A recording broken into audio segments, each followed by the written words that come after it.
Voici l'histoire du poulet frit Kentucky. Il était une fois deux jeunes poulettes qui habitaient un village lointain.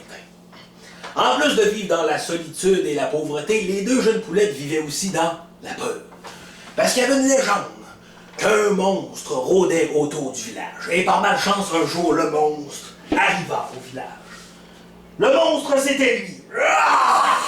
Le Varibari. En moins de deux, le Varibari attrapa une des deux poulettes pour la dévorer. Malheureusement, elle mourut sur le coup. Et c'est alors qu'un homme arriva au même moment. Cet homme, un héros, venu à la rescousse de la poulette survivante, c'était lui. Le colonel Sanders. Oh mon Dieu, le colonel! Tosse-toi, la régine! Avant que le Varibari s'en prenne au colonel, celui-ci s'est trempé dans un liquide. Le liquide le plus santé sur le marché, et j'ai nommé de l'eau chaude avec du citron. Dès les premières bouchées, la stratégie était efficace. Tellement que le monstre s'est étouffé. Avant de mourir d'empoisonnement.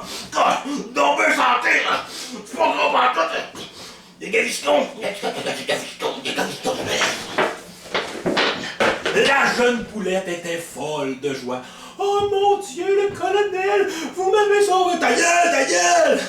Et c'est là que débuta la plus belle histoire d'amour de tous les temps. Ils ont bâti leur maison avec de la pelouse. Et c'est sans oublier la petite corde de bois pour chauffer le poêle, ou communément appelé la truie. Et c'était un couple, hein? Ils faisaient l'amour régulièrement. Oh, c'est bon. Va venir. Et comme toute bonne fin, ils vécurent heureux et eurent beaucoup d'enfants. Fin.